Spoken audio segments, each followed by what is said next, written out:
Ernie Parsons, having been found guilty by a jury of your peers. I didn't see any jury. Well, they was around. Anyway, what difference does it make? You gunned down Wendy Jones, and he was one of our most beloved and respected citizens.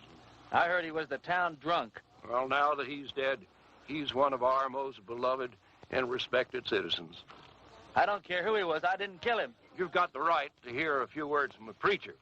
Unfortunately, our preacher's out of town, but luckily, we got Farley Millard here, and he's a feed and grain salesman, and he owns a Bible. No, thanks. Now, what does that mean? I don't want any feed and grain salesmen praying over me. I don't want anyone praying over me. I don't believe in that stuff. You ready, Max? Oh. You got one more inalienable right to speak a few last words, and I mean a few. We don't want one of them things where the cam takes off with a Declaration of Independence. Well, go on. Well, I'd just like to say that this is the lousiest town that I've ever been in. Well, I've met a better class folk in a San Francisco opium parlor. Drunken pool hall bum would be considered too high tone for these parts. And as for your system of justice, well... That's enough. You see what I mean? He was just one breath away from the Declaration. All right, Max. Don't do it! Don't do it! Don't do it! Don't do it! Ed Loesch just confessed. He killed Wendy in a drunken barroom brawl about a pregnant Indian squaw. Ed claims Wendy was the father and that he was acting as the avenging angel. Wendy was going to be the father or something? That's what Ed says. All right. Untie him. Give him his gun.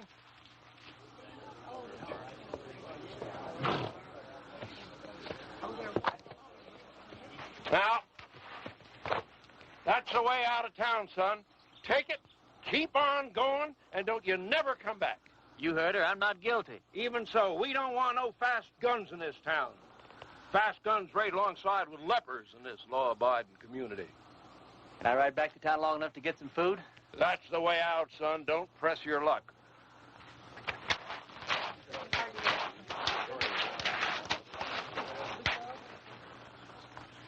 Thanks.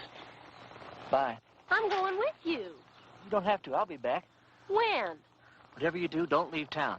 Wait. Never give up hope. See ya.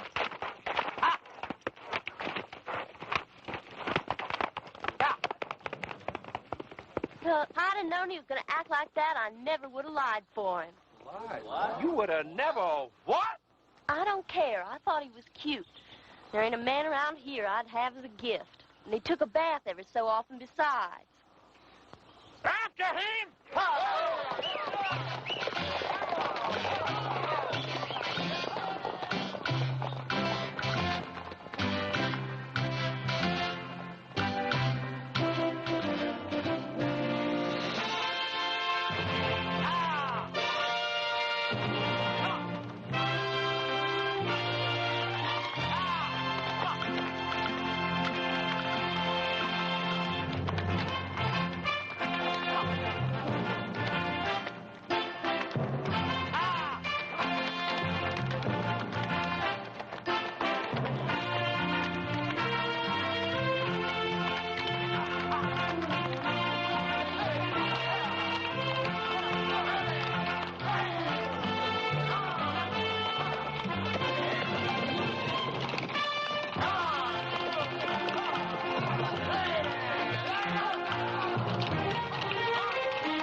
Easy, boy.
Reverend Frank Fleming.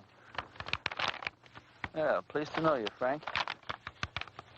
Dear Reverend, everybody in Castle Walk is real excited about you coming here. We ain't had a preacher here in over 3 years. When our last one left in such a hurry, he didn't even say goodbye. He was a pious man, but he had a yellow streak down his back. We're all looking forward to meeting you for the first time. We're all looking forward to meeting you for the first time? I don't know how long you'll be willing to stay, but you'll be welcome every minute of it.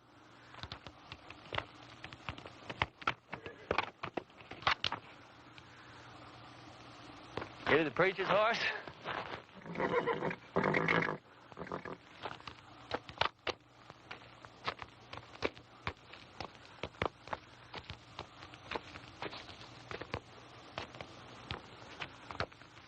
Let's see what you got, pal.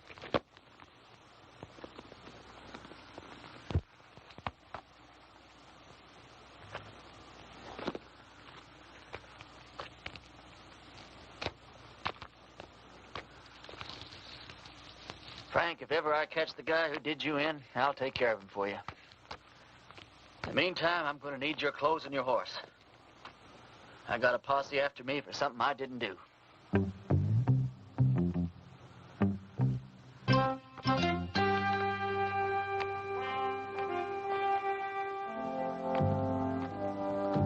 I'd say a prayer for you, Frank, but coming from me, I'm afraid it's liable to do you more harm than good.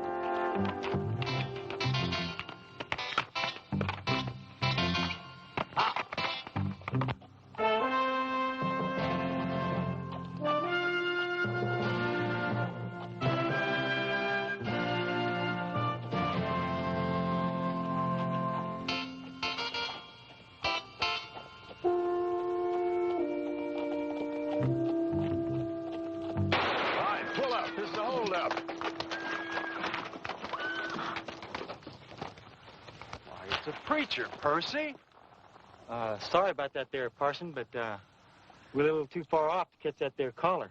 Is there anything we can do for you, Reverend? Either of you boys ever heard of a town called Castle Walk? Why, yeah, it's in Arizona. Sure ain't much of a town, though. How far is it from here? Oh, about 150 miles. It's over yonder in that direction. How's your church attendance been lately, boys? You boys see that branch over there? Yes, sir.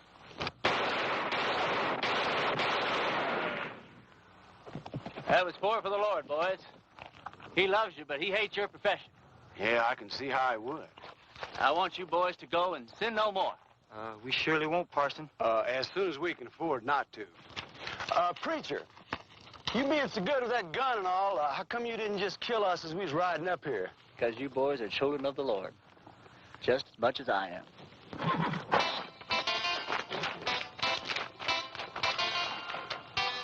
Children of the Lord, huh?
Sorry, Sadie.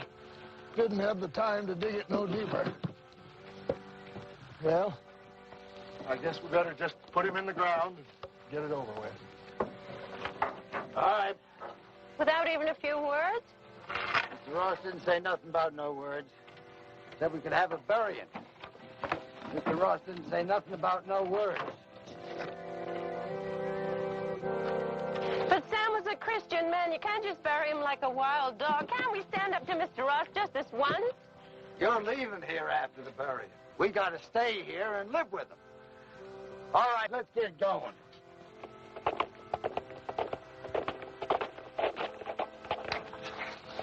Wait a minute. Is it one of Mr. Ross' men? Looks like a preacher. Well, what do we do now? And I wrote him myself not to come.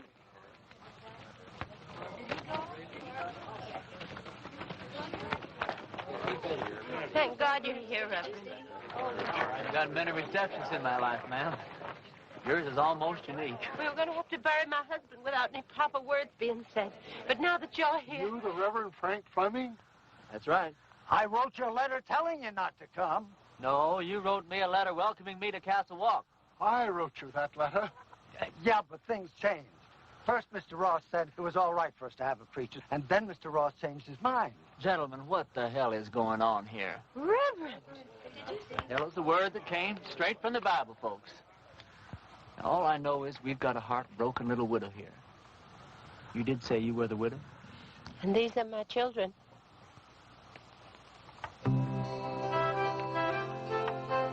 That's a child?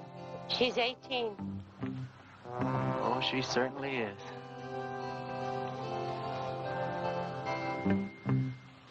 Well, first order of business as I see it is to get this poor man put decently into the ground. Oh, thank you, Reverend.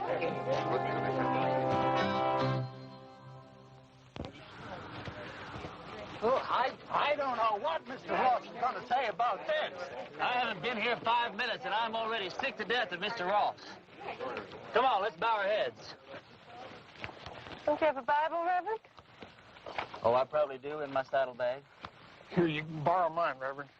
The deceased was probably a simple man, so I'll just say a few simple words of my own, not bother to dip into the Bible today. As you all know, it's ashes to ashes and dust to dust, which may not sound like the best deal in the world, but it's the only deal you're ever going to get, so you might as well learn to live with it. I didn't know the late deceased, but some of the works he left behind are mighty impressive.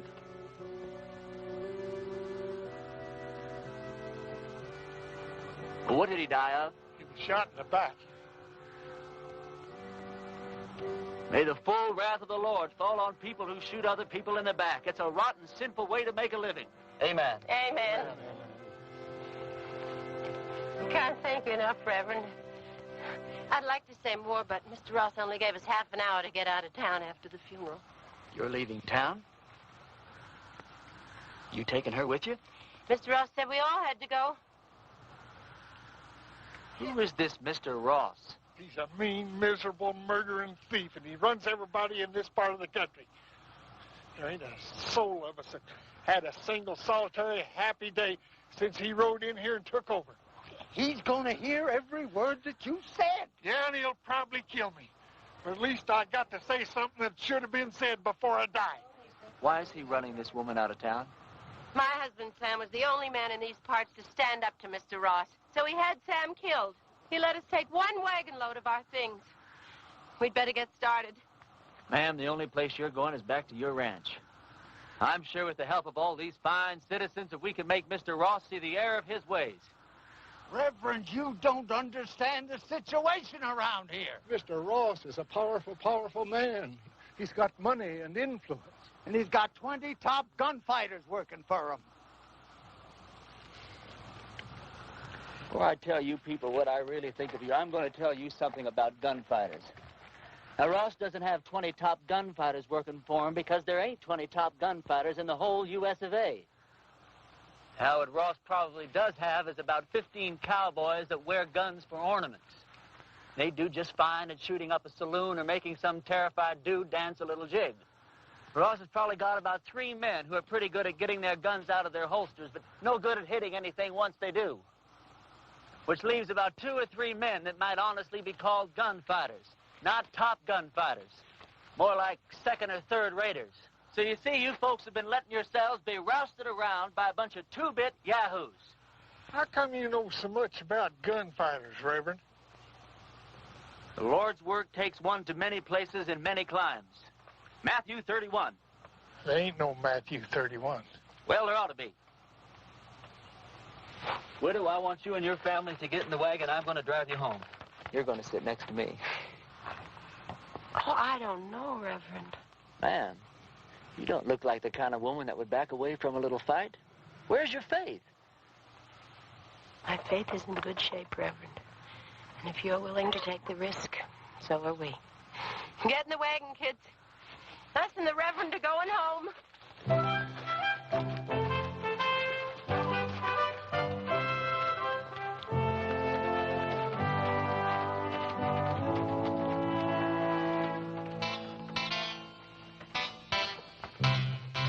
The lives of this family will be on your soul, Reverend. Oh, Reverend. Yeah. A couple of Ross's men are in town, and they're pretty liquored up. That was their first mistake.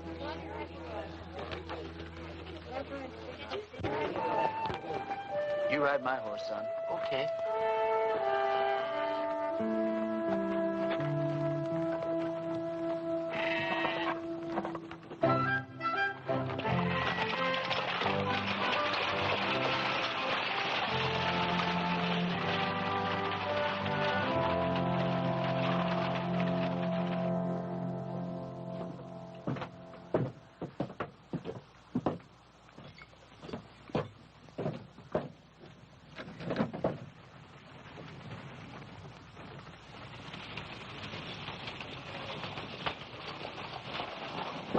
Hey, let's go have some fun.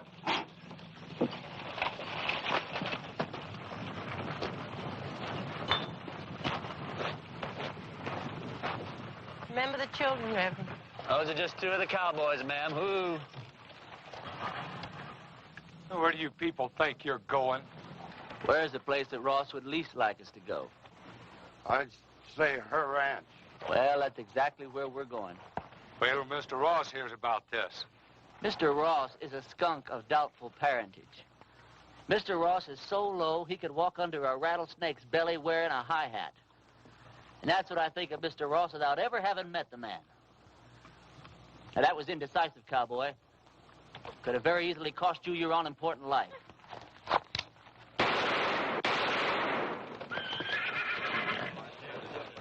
Those could have just as easily been your ears flying off your heads, boys.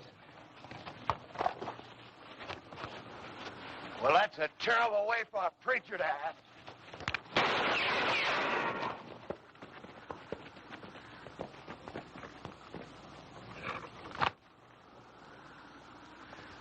Lord, wants someone to move, he wants them to move.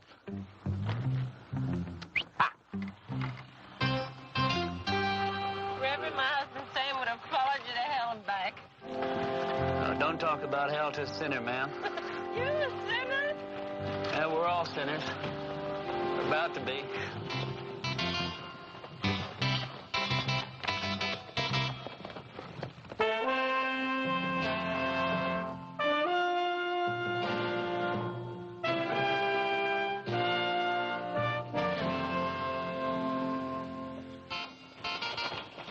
All right, kids, as soon as we stop, I want you to get the wagon unloaded. I want to get this family settled in before dark. You don't mind if I order your kids around a little, do you, ma'am? Reverend, you can do anything you want to. Reverend? Reverend? Oh, yes, ma'am. Reverend, this hole in the back of your coat, it looks like a bullet hole. Well, that'd be my guess, ma'am. You guessed? How could a man be shot in the back and not know it? Well, I was carrying that coat over my arm when the shooting took place.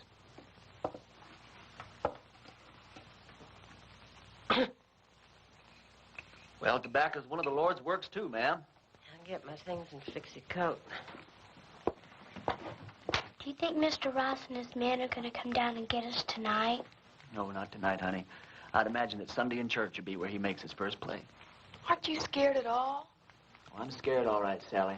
But not the kind of scare that'd make me knuckle under to the likes of that Ross.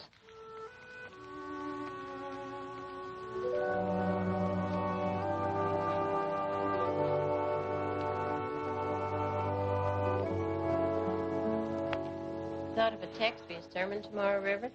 Tomorrow? Tomorrow's Sunday. I've lost all track of time the last few weeks. What do you think I ought to preach about?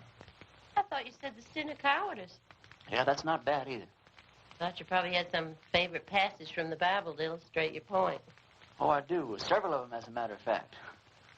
But what's your favorite passage from the Bible that would illustrate that point, man? I think it would be Luke 12. Christ says, do you think I have come to give peace on earth? I came to cast fire upon the earth, and wood it were already kindled. It says that in the Bible? Well, I told you, Luke 12. Oh, Luke 12. Yeah, that Luke, he really knew how to turn a phrase, didn't he?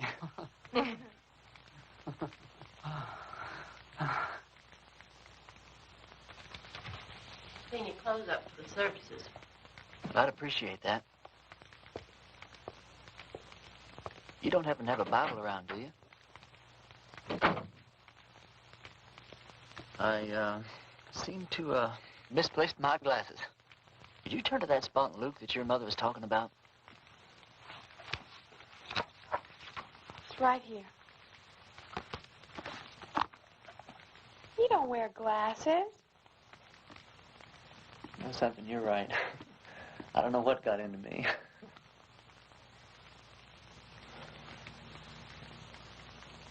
Well, good night.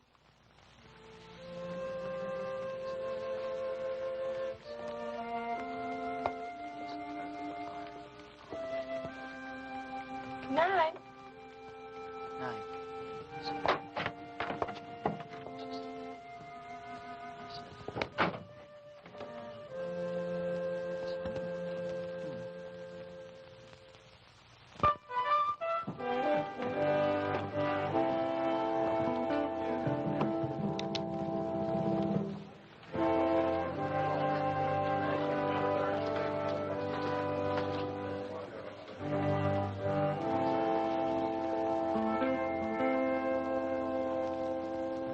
Folks, I'm going to read you from Matthew chapter 10 and verse 34. Although Luke says pretty much the same thing in his 12. Think not that I am come to send peace on earth. I came not to send peace, but a sword. Now, I don't know what that means to you, but I know what it means to me. It means that while God loves peace, when the occasion arises, He's not reluctant to use the sword. Matter of fact, when the occasion calls for it, He might become downright irritated if you don't use the sword, or the gun, or the rope, Or whatever's handy.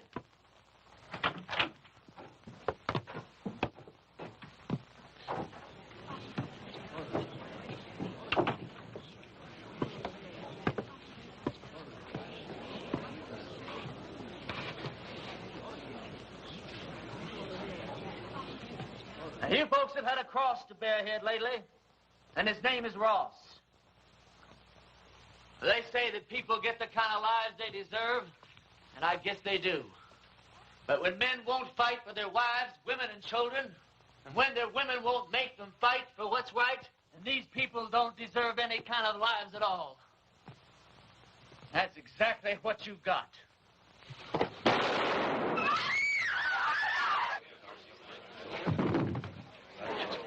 Get his gun.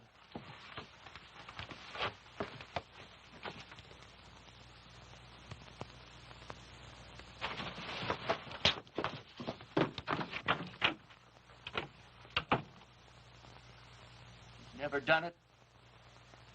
I don't think you could possibly realize what an awful thing it is to kill a man. I don't know who God must be mad at the most. That man for wasting his life at the order of some tin-horn dictator? Me for having to do this thing in his own house? You people haven't quit before the fight even got started. I haven't got the heart for any more church today, that's all.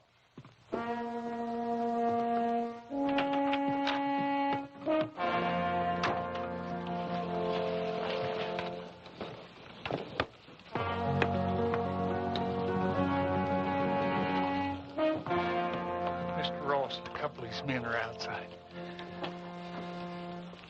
Take care of yourself, son. Every second.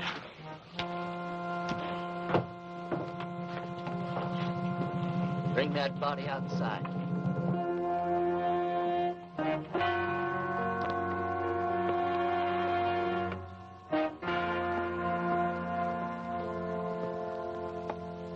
You've had a couple of fun days here, preacher. Well, I tell you, Ross, The name is Mr. Ross. The name was Mr. Ross. Now, you hear me good, Ross. Either of those two men go for their guns. I'm going to go for you first. I think I can take him, Mr. Ross. Don't think. Here's your chance, boys. Either you holding any grudges against him, draw on me, and I'll kill him for you. If we go together, we can get him. Before or after he killed me. You don't look all that fast to me. Shut up.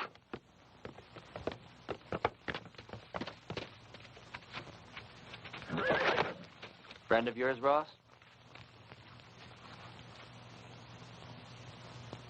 All right, preacher. You pulled yourself off a nice little grandstand play for the folks. Now, I want you out of town. Who killed Sam Underwood? You or one of your men? I'm going to find out if I have to take the whole bunch of you to pieces. Give me the word. I'm sure I can beat him. We'll go on back to the ranch. I'll be there in a minute. You sure? Now.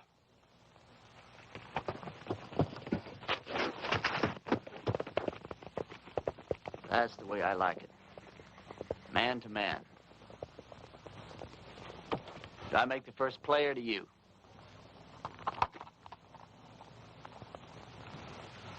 I just changed my mind, preacher. I don't want you out of town. I want you right here where I can get you anytime I want you. Service is next Sunday at 10 o'clock, and there's a 4-bit fine for being late.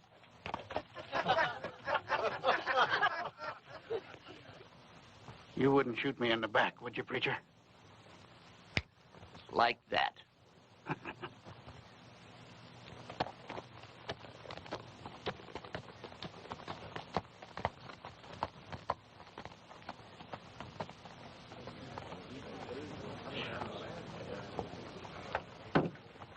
Any of you folks think your preacher doesn't deserve a drink after the events of this morning? Well, we just don't believe in the same God, that's all. Some of you boys plan him, will you? Don't you feel a little strange having a drink with your preacher on a Sunday morning? No. How come? You know, about 10 or 12 years ago, I took a trip up to Cheyenne. Come across this altercation between a 19-year-old kid, one of the top gunslingers in that part of the country at that time. This kid, he didn't want no part of the fight, but this gunny was drunk. And he kept at it. And finally, the kid had to go for his gun or get blasted right there in his tracks. It was plumb pitiful. How? This kid was the fastest thing I ever seen. Caught that gunny flat-footed. Why, he was dead before God got the news. I inquired around, found out this kid's name was Ernie Parsons. Ernie, what are you doing here in Castle Walk dressed up in that preacher's outfit? It's a wrong guess, Billy. You know, once you've seen a top man handle himself in a gunfight, you never forget one little detail. What do you want it for, anyway? Doesn't matter. I didn't do it. They'll hang me just like I did if they catch me. Did you kill Frank Fleming? Oh, of course not. Came across his body in the hills, and he was already dead. I was half starved, no place to go, so I took his clothes and horse and came here. All right. I'll ride back to the ranch, tell the widow and the kids goodbye, and then I'll move on. Why, Lee, you're the answer to our prayers, Ernie. No, I'm not, Billy. Don't let these clothes fool you. God moves in mysterious ways, boy. Not that mysterious. Look, Billy, what I'd like to know is if I do stick around here, how much help can I count on from these God-fearing people? Almost none. Almost none? None.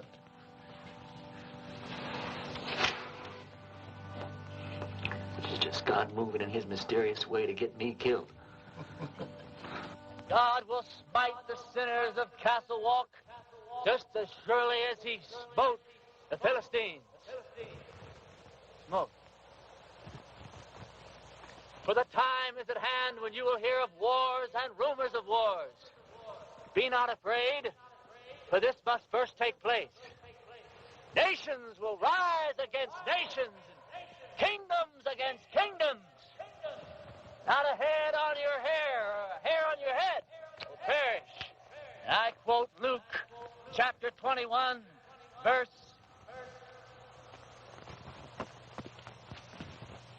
Luke chapter 21 and verse 23. For there shall be great distress in the land, wrath upon his people.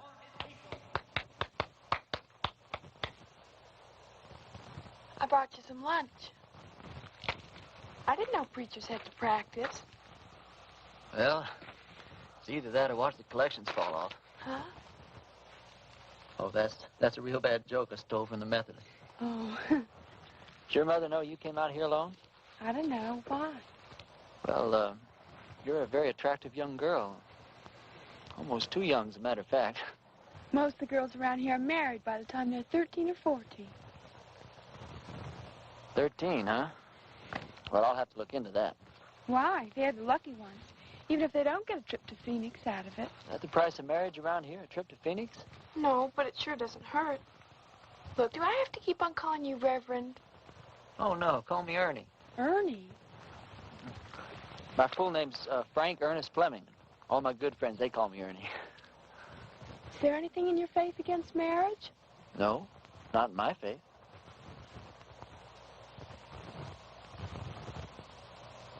Look, Sally, sit down. This conversation isn't going in exactly the direction I'd planned. I mean, you know, marriage is just fine. I was real glad that my parents believed in it.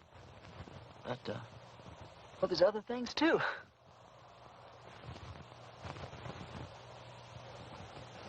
You don't know what I'm talking about, do you? I know what you're talking about. Let's see.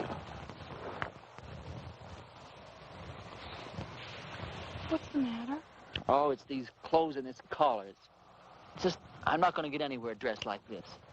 I don't see that it makes much difference. You would if you were dressed like a nun. It's just the wrong outfit for what I had in mind.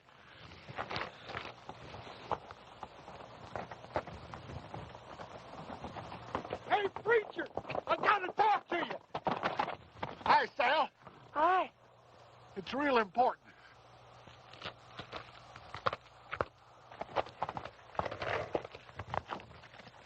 You know a gunfighter named Jake McCoy?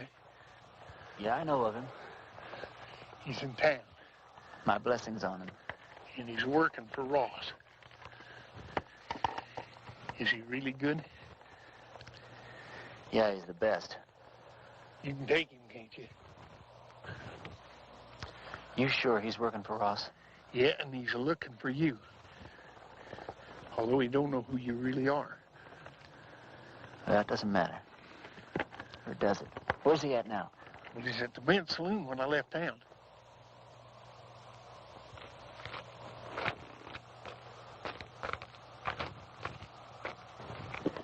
You're going to have to ride back to the ranch alone.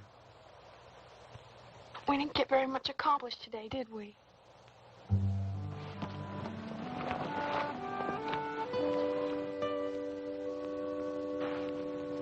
Can't you just feel the ice breaking all around us?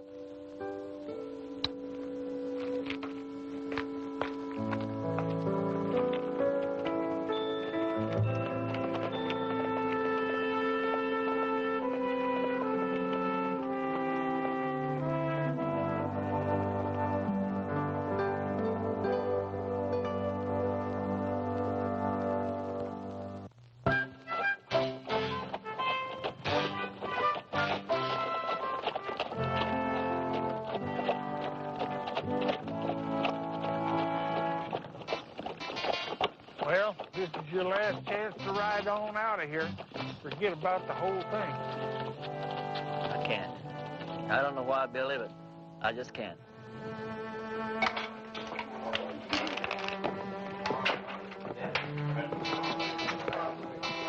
It's him over yonder by the table. He's already spotted you.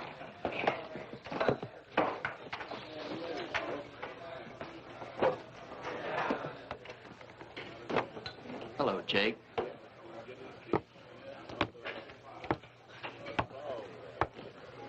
I was just about to go looking for you.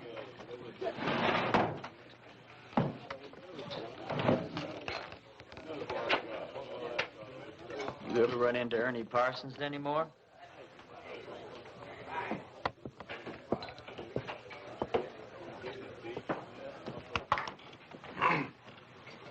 I've never run into Ernie Parsons. Any time, any place at all, ever.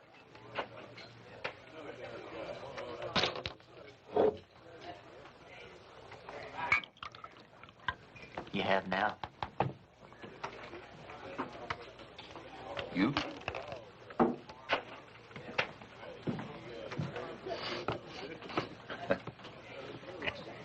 You going to the church? Into hiding for the winter. Oh. I always heard you were kind of smart. I never heard that about you.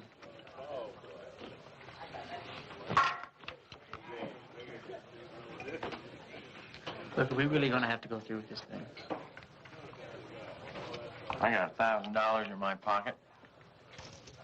And the girl waiting for me in Boulder City says I gotta go through with it. You all that sure you can beat me? You all that sure I can't? The only thing I hate is a stupid, senseless fight. Come on.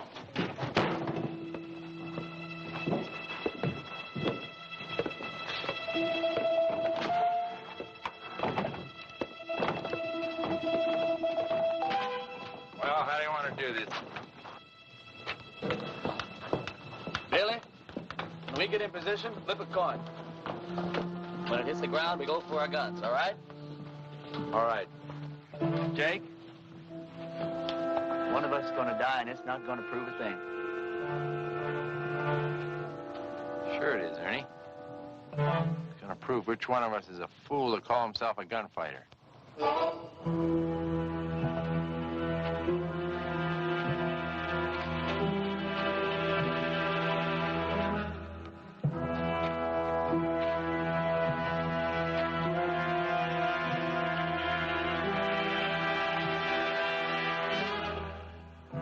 You boys ready?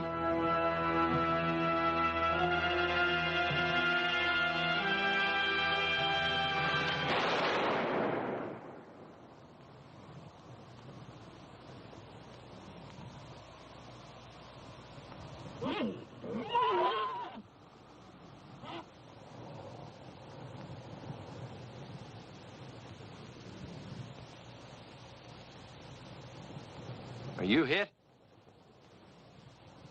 You?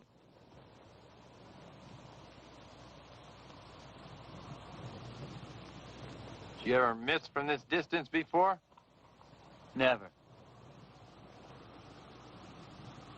Me neither. Want to try again? No. No, I think somebody's trying to tell us something. You put your gun away. I'm going to get on my horse and get out of this place.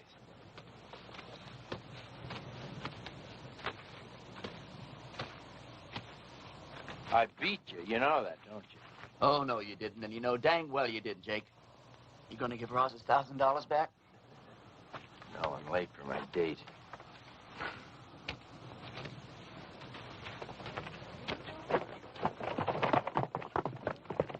You folks see those bullets hit? I don't think it hit anywhere, Reverend. That's just plain silly.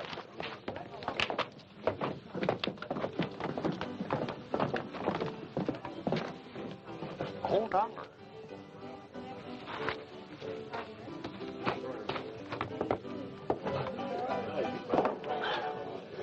This is how those stupid legends get started. Jake and I have an off day in a gunfight. Miss each other. Wish there could be 1,000 explanations. Just because a bunch of rummies standing around don't see where the bullets hit. All of a sudden, you've got the miracle of Castle Wolf. Now, this whole miserable little town's gonna think that God's on their side. Well, you got me convinced, son. But somehow or other, I don't hardly believe that you convinced yourself. Now, let me point out a couple of things to you. Like what? Well, for instance, you're back yonder in that town and they're about to hang you. And right at the last minute, in rides this gal and saves your neck. She and I've been fooling around a little bit. All right. Well, then you're out there in the brush. Posses are chasing you. Then all of a sudden you come across this here preacher's body. You find this letter that brings you right here to this here town. Supposed to lead him. Yeah, but you was the one that wound up here. Right here where you're needed more than anybody's ever been needed before. Now, do all this make you want to stop and think just a little bit more? No. I don't want to talk about it.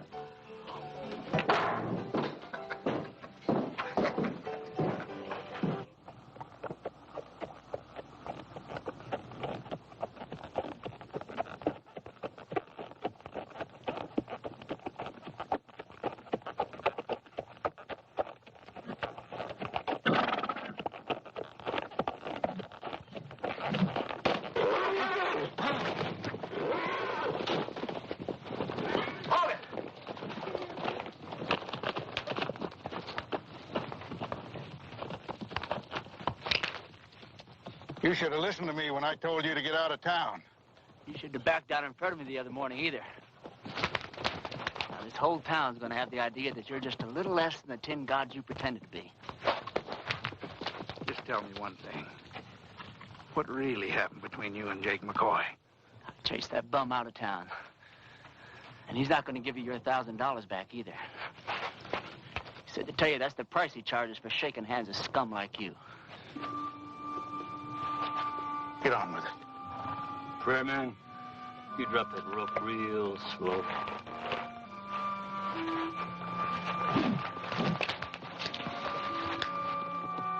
Drop it.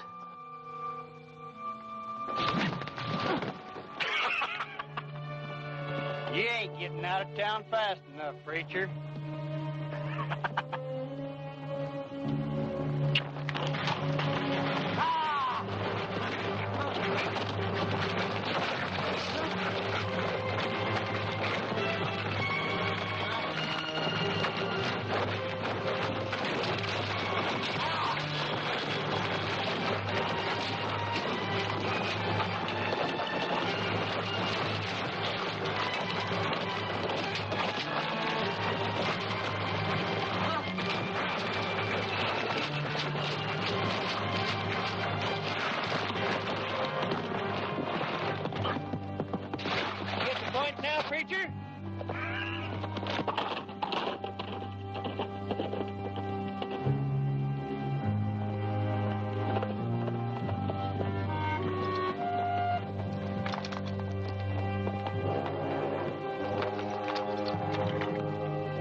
You're in the bunkhouse of our ranch.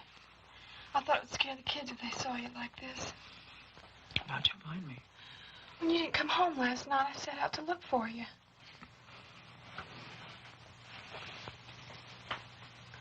You stripped me down? I'm a ranch girl with brothers. Don't make a big thing out of it. You're something brand new in my life, Sally. Are you strong enough to get up and get dressed and get out of here? Doesn't matter whether I am or not, I've got to do it. You turn your back, Sal. I'm not as advanced in my thinking as you are. Will I ever see you again? Sure, why not? I'm not going far. Well, you have to. When they don't get your body, Mr. Ross will never stop until they find you. Yeah, this is the first place he'll look. I want you and the kids to go out and dig a grave. Put some kind of a marker on it with my name. Tell Ross you found my body and buried it in the hills. Can I turn around now? Sure. Sally, I don't want anyone to know that I'm alive. I want it to come as a horrible shock to Ross. I'm going to start giving him trouble in ways he never dreamed of. I'm going to need plenty of food, water, and ammunition. I'll get you everything you need. Where will you go? I'll hide out in the hills for a while. Well, Ernie, in this part of the country, if a girl undresses a man, it's customary for the man to make an honest woman out of her.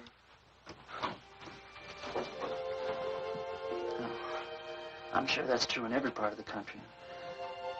If I live through the next little while, well, we'll have a serious talk about that. What's the matter? Well, just look at the way I look. Well, it's always something, isn't it? You don't like the way you're dressed. You don't like the way you look.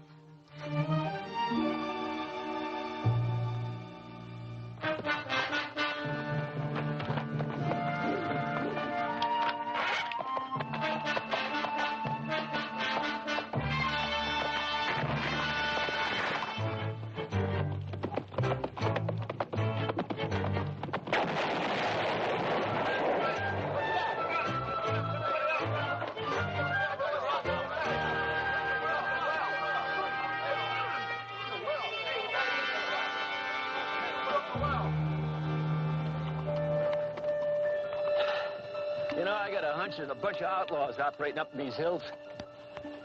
Probably scared old Chet and Harley half to death. Blew up the well, too.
Maybe there weren't nobody there at all. What do you mean? Dragging a preacher through the cactus. Them people don't have to stay dead unless they want to. Everybody in town keeps talking about the preacher's ghost riding through the hills and shooting at every one of Ross's men that sticks his head up. I keep a-telling them the whole doggone idea goes to get them. Sally, didn't you tell Billy? You told me not to tell anyone. Billy, I'm sorry. It's sure good to see you alive, boy. Are you sure it's safe for you down here? Honey, it's been a long time since I've been safe anywhere. Lately, it's been getting worse. Isn't tomorrow Sunday? It sure is. Billy, I want you to ride into town and tell everyone that we're having church services tomorrow morning at 10. I'll do it right now.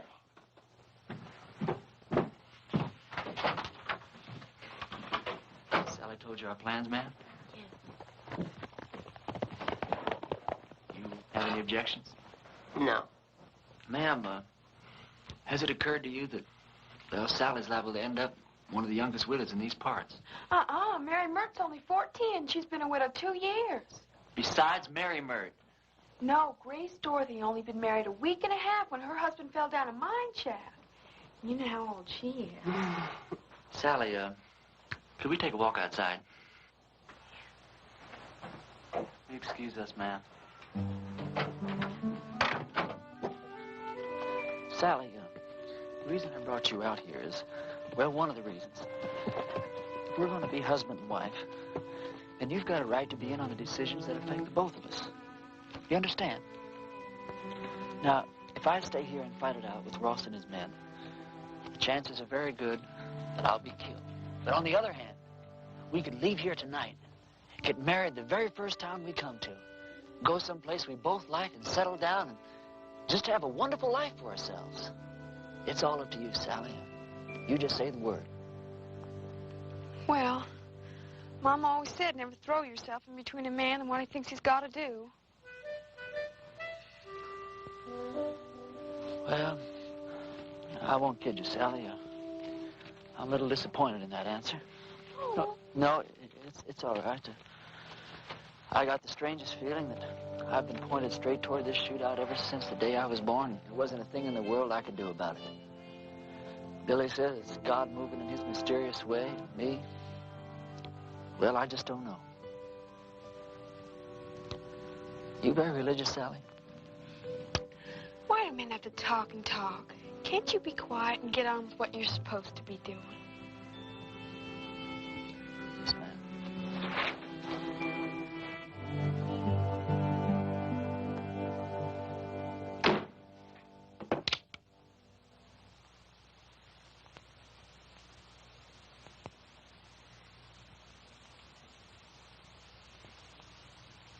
Folks, I'm here today as your preacher and as God's representative.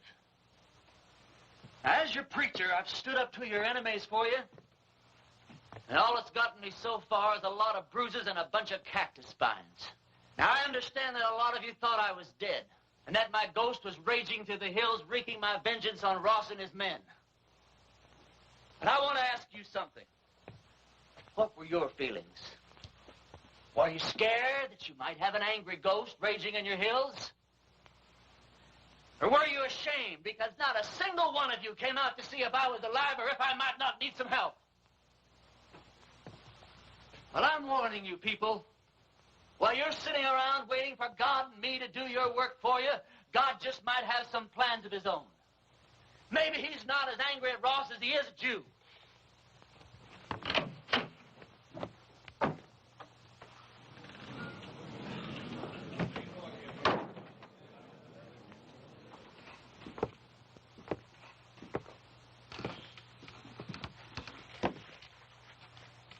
I'm not armed. Billy, go outside. Take a look around. I came alone. Go on, Billy. I just thought it was time that all this foolishness came to an end. We got a new country to build here. We ought to be getting on with it, instead of indulging in all this senseless killing. I won't deny that you've hurt me since you've been here. Several of my men have been killed or wounded. Several more have run off because you scared them half to death. I didn't know I was doing that well. What do you want, Ross? A truce. A chance to get on with our lives. Ross, if you were sitting on a stack of Bibles 10 feet high, I'd bet money that you were lying and I'd win. Well, now, just a minute, Reverend. If Mr. Ross is sincere, and I believe he is, This may be just the moment we've been waiting for. Luther, how could you believe that? I don't believe him for a minute. Now, Sadie. You are going to believe this man after all he's done to you? Jehoshaphat, Reverend. Anybody can make a mistake. If Mr. Ross is man enough to come here, Please. I didn't mean to create any dissension amongst the preacher's flock. Now, you've all heard what I have to say. Think it over.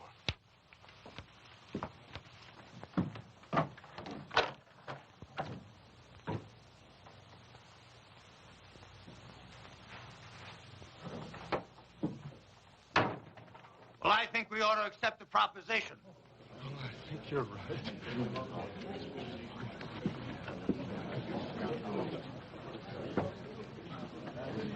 I have an announcement to make. Miss Sally Underwood and I are going to be married tomorrow morning at 11. You're all invited. I don't know. The second the ceremony is over, my wife and I will be leaving this God-forsaken town for good. The ceremony won't take place here in the church. It'll be at the Mint Saloon. You can say what you want about those people at the Mint, but they know why they're there and they do something about it.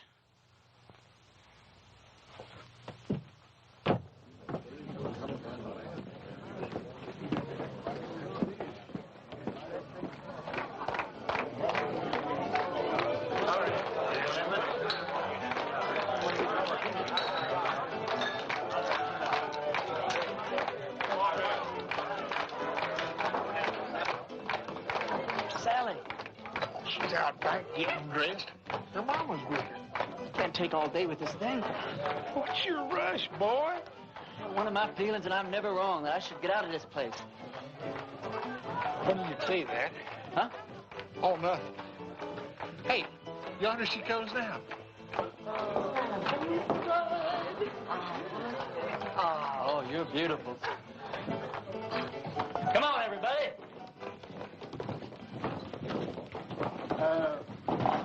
Don't you get the feeling that maybe something's missing here? I mean, who's going to perform the ceremony? You're the only preacher around here. Well, I don't know of any law that says I can't delegate my otherworldly powers. You marry us, Billy. Oh, yes, Billy. I don't know about the legality of all this. Oh, never mind the legality. It's the spirit that counts. Well, Now, I take Sally to be my wedded wife. You go on from there. well, dearly beloved, we're gathered here today to unite this couple in holy... What's that? Reverend, you were right. Ross and his men have bypassed the town, and they're circling around, and they're coming in that way. Well, he's let us down again. Hold it down, hold it down. How many men? I counted 14, including Ross. How long before they get here? Not more than 5 minutes. Well, 5 minutes is plenty of time. Go on with what you were saying, Billy. I'll have to get ready for Ross, otherwise I won't stand a chance. We'll have to finish this thing later. All right, folks, this is it. Now you see how much his word means. Ross and his men are coming into town for just one reason, to get me. Because he knows if he kills me, there won't be enough fight left in the rest of you to hold off a bunch of sick old ladies. This thing works two ways. Now, if I can get Ross first, then his men won't have any reason to go on with the fight. So all I'll need is some of you to keep his men pinned down while I take care of Ross.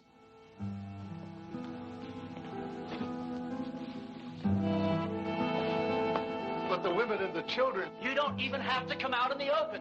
You can shoot from the windows or from the roofs. You don't even have to hit anything.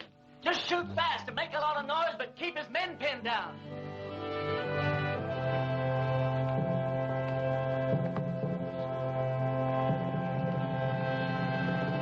Believe it, Reverend, I'm with you. Give on me a couple of rifles. Well, you said we didn't have to hit anything, just make a lot of noise. You don't think I'd take a chance with you, do you? Come on, Billy. Give me the keys to the hardware store.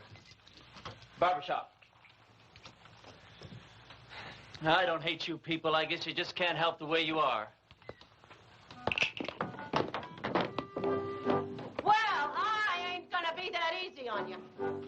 Ernie, there's something else that you ought to know about. I'd have told you sooner, but, well, I didn't want to spoil the wedding. Well, that sheriff that wanted to hang you, he's here in town. Where? Over at my place. I told him I was the sheriff here. It's one that I got off our last late sheriff. Anyhow, I told him if you'd wait there while I'd round you up and bring you into him. How'd he find me? Oh, him and that posse come across Frank Fleming's body. One of them old boys knew Frank, and they figured that you'd switch clothes with him. Well, if he wants me, he's just going to have to get in line behind Ross and those other 13 men. You take the barbershop. Ernie, when this thing's over with, though, you got to get out of town. That's all there is to it. Billy, what the hell makes you think we're going to live through this thing?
Preacher.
You all right?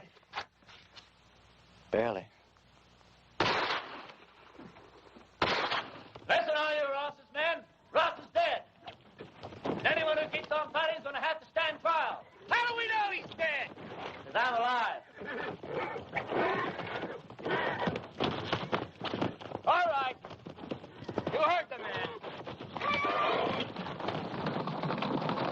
going to be down here to find out what this is all about. Yeah, I know. Billy, get my horse and meet me out back, huh?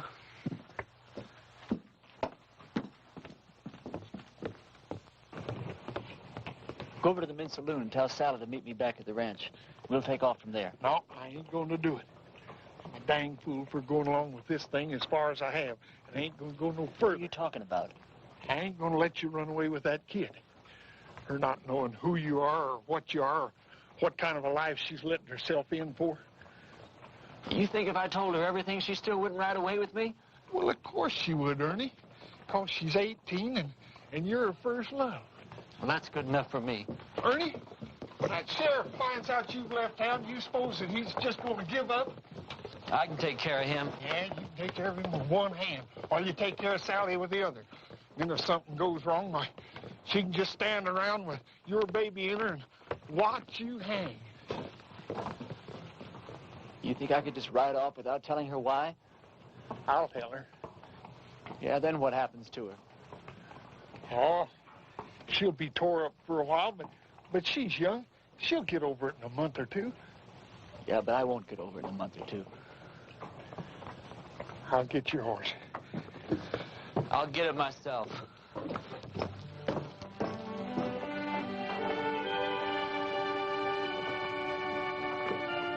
Ernie, this town owes you a whole lot, but it don't owe you Sally. Can't make any promises.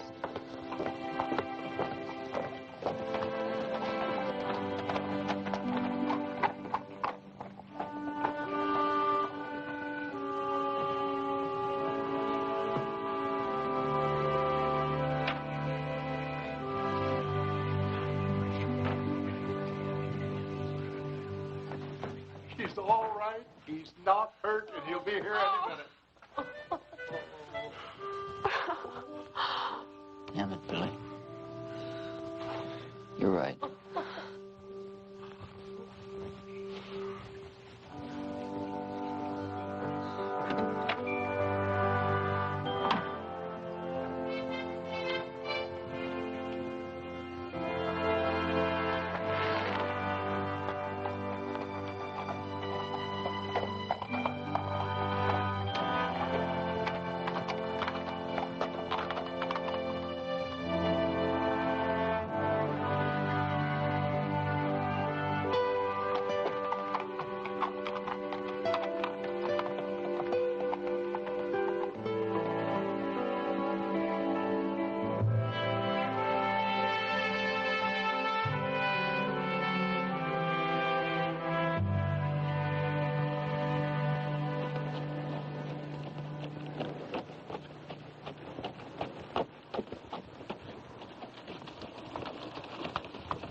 Blessings on you, Well, Reverend. thank you. Ernie, do I know you? No, I don't think so. How come you know me? Because I know every preacher in this part of the country, and you're not one of them. And I've been hearing about a gunfighter named Ernie Parsons and some interesting goings-on in a town called Castle Walk. Well, don't believe everything you hear, Reverend. Oh, I don't. That's why I'm on my way to Castle Walk right now, to investigate these wonderful stories. Maybe you should get them a real preacher now. They seem very happy with the one they had. They had a gunfighter, not a preacher. God moves in mysterious ways. You boys sure do hammer away at that phrase, don't you? You really going to Castle Walk?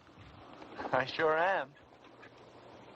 When you get there, would you give these to a girl named Sally Underwood? Tell her they're just from an unknown admirer that thinks certain girls should have a trip to Phoenix, even if they don't get married. All right. Ernie, did you ever think that the things that happened to you in Castle Walk might be your call to the kind of work you've been destined to do? Reverend, I didn't solve the problems of Castle Walk by praying them away. I did it the way I always do, with a gun. Did you ever hear of a call coming that way? But you left it a better place than it was when you arrived. You're a nice guy, Reverend. No thanks. I'll be seeing you, Ernie.